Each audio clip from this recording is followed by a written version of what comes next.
civic outreach program where we deliver information about contemporary women artists. They're usually women of color artists, not all of them, but usually they are. And the artists typically deal with issues of identity, reproductive justice, sexuality, things that we feel like are pertinent to what girls are going through. It's a presentation that we have been, it's a work in progress, really. It's basically about the experience of the work we do at the DJJ in Miami, working with girls that are in confinement, in jail.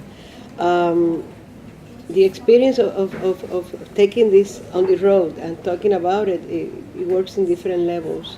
One is perfectly with the kind of nature of the work we do, which is to engage audiences in the reality that takes place, in terms of girls in penitentiary and how like this sort of like a 19th century mentality is still like prevalent.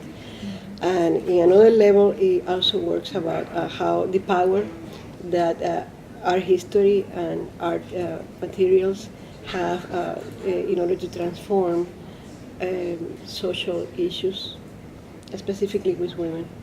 So what we do is, for every workshop, we tend to focus on a particular woman artist. Sometimes we'll talk about the same artist over several weeks. So for example, we talk about Ana Mendieta as an example of one of the artists. Renee Cox is one of the artists. So we teach the girls about the work of the woman artist. So we show them images. At the detention center, we have a TV. So we come with a DVD with images. We show the images to the girls, and we just have a conversation with them. So the girls don't need to know anything about art. They don't need to have had an art class before. We just invite them to respond to what they're seeing as far as the images. So we tend to, instead of giving them a lecture, we ask them, what do you think about what you see? Why do you think the artist is presenting herself that way? What do you think this artwork is about? So they feel like they do have knowledge, and they're in a position where they can look at this artwork and make interpretations of it.